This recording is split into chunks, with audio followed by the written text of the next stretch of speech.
Welcome to Aaron Mahnke's Cabinet of Curiosities, a production of iHeartRadio and Grim and Mild. Our world is full of the unexplainable. And if history is an open book, all of these amazing tales are right there on display, just waiting for us to explore. Welcome to the Cabinet of Curiosities.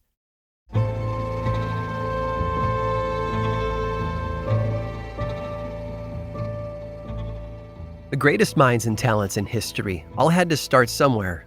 Albert Einstein worked as a patent clerk. Fashion designer Ralph Lauren joined the army as a young man before working as a salesman for the Brooks Brothers clothing store. But Juju McWilliams may have had the strangest start of all.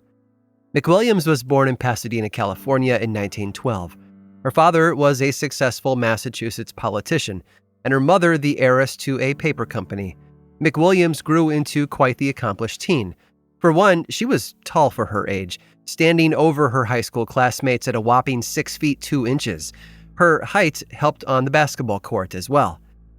After graduating high school, she attended college where she continued her athletic trajectory until she took a job in New York working at an advertising firm as a copywriter. But her life in the big city eventually ended as the war effort came calling. McWilliams enlisted in 1942 to serve her country. Unfortunately, the military deemed her too tall for service. However, she was able to secure a spot with the Office of Strategic Services, or OSS, where she served as a research assistant. She spent most of her time typing up little white cards with the names and addresses of government operatives. It wasn't glamorous, but it did put her on the radar of OSS top brass. Before long, they moved her from behind a desk to behind a lab table. You see, the OSS had a problem, one they believed that McWilliams might be able to help them solve. There was work being done in the OSS Emergency Sea Rescue Equipment section on stopping sharks. They didn't want to kill any sharks, but the curious creatures had a troublesome habit of accidentally setting off underwater mines that were meant for German U-boats. There had also been several reports of shark attacks over the previous 3 years, inciting fear among many seabound soldiers. The OSS tasked Captain Harold J. Coolidge with developing a shark repellent to keep them away from the mines and the men.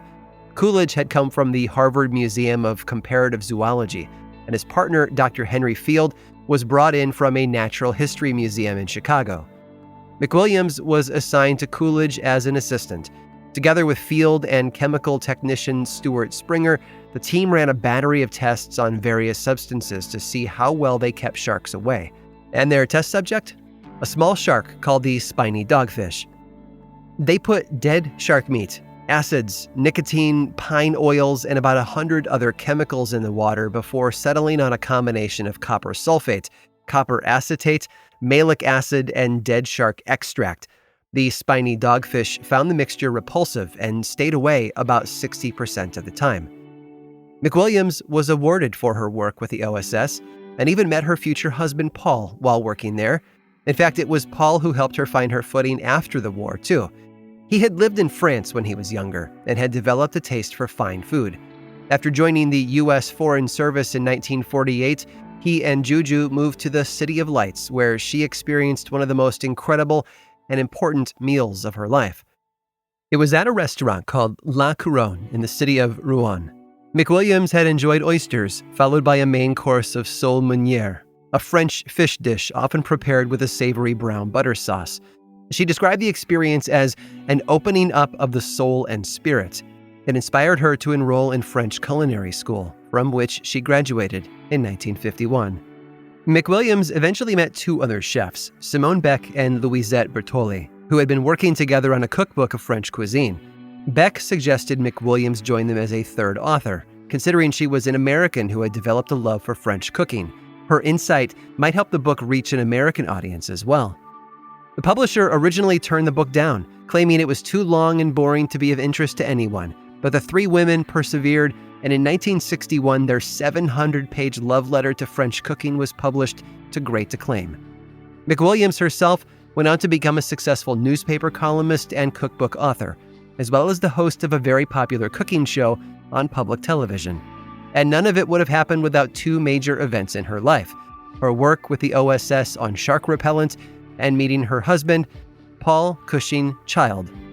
The world at large never knew Juju McWilliams. Juju had been a childhood nickname of hers. Instead, they fell in love with Julia Carolyn McWilliams, better known to aspiring chefs everywhere as Julia Child.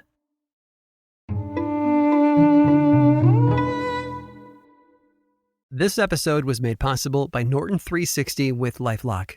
It seems like more and more, getting what you need online is a trade-off between convenience and privacy. Want to connect to public Wi-Fi? It might not be secure. Want 25% off a tropical vacation? You might have to give up a lot of your personal information to do so, like your email, birth date, phone number, even your significant other's birth date. Unfortunately, it's easy to be unsafe online, but now it's easy to help protect yourself. Norton 360 with LifeLock gives you powerful device security, a VPN to keep your Wi-Fi activity private, and identity theft protection to help monitor your info and alert you to potential identity threats, all in one. No one can prevent all identity theft or monitor all transactions at all businesses, but you can opt in to cyber safety. Save 25% or more off your first year at Norton 360 with LifeLock at norton.com/cabinet. That's 25% off at norton.com/cabinet.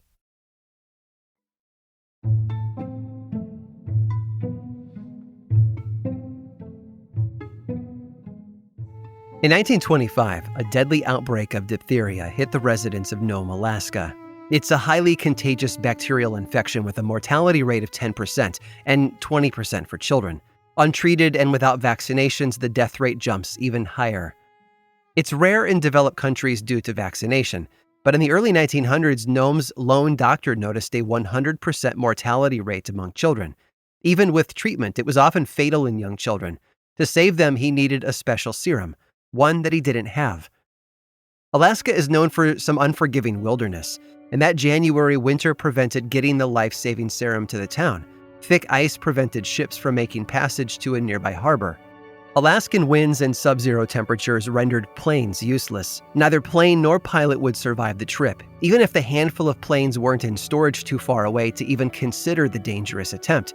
Without treatment, though, the entire town was in peril. Children were the most vulnerable, and every day more fell ill, wheezing and gasping for breath. Despite his best efforts, all the doctor could do was watch them die at an alarming rate. The bacteria produced a deadly toxin that built up in the bloodstream, causing organ failure. He ordered a quarantine, though he knew that was just borrowed time. Without the serum, the children of Nome would die. So telegraphs flew, and Anchorage said they had the life-saving serum, although the closest they could ship the precious cargo was by railway to Nenana. There was only one thing left to do: use the wintertime mail carriers. No, these weren't special vehicles equipped for snow. These were sled dogs. There was a problem, though. The dogs were used for short distances. Humans and animals would have to travel 700 miles in a particularly harsh winter with little to no protection from the elements, much less defend themselves against dangerous wildlife. And with new cases of diphtheria appearing daily, they were up against the clock. Still, running the dogs too hard and fast would frost their lungs, effectively killing them. The conditions that winter were terrible, even for Alaska. Each team that had the serum would face similar conditions for their 30-mile run. Pushing harder would put the team at risk. The governor put out requests for volunteers. They'd need the bravest of men and the hardiest of dogs. He didn't sugarcoat it either. They'd have to travel across frozen lakes with ice that may not hold their weight, navigate through dense forests, and travel in near whiteout conditions across the tundra. In January, there wouldn't be a lot of daylight either. Most of the teams would be running in the dark.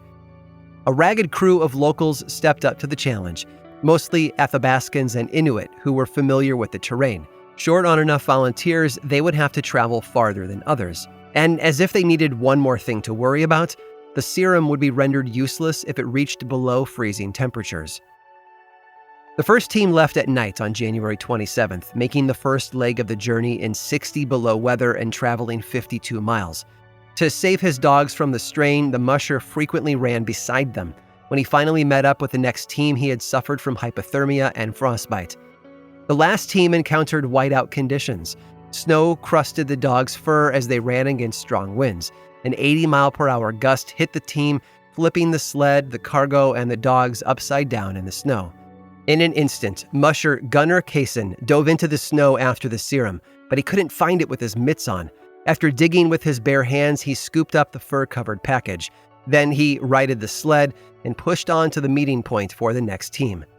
But his relief team never showed up. He had to ask his tired dogs to make the next leg of the journey. Finally, at 5:30 in the morning on February 2nd, Kaysen's lead dog, Balto, barked as they stopped in front of the doctor's office, the serum safe and sound. Man's best friend had saved the town. 48 years later, in 1973, the race became immortalized in another way. The Iditarod sled race, as you might have already guessed. It's run every year in March, not January though. Oh, and one last thing. The governor who put out the call for the bravest of men and the hardiest of dogs, his name was Scott C. Bone. I hope you've enjoyed today's guided tour of the Cabinet of Curiosities. Subscribe for free on Apple Podcasts or learn more about the show by visiting curiositiespodcast.com. This show was created by me, Aaron Mahnke, in partnership with How Stuff Works. I make another award-winning show called Lore, which is a podcast, book series, and television show, and you can learn all about it over at theworldoflore.com. And until next time, stay curious.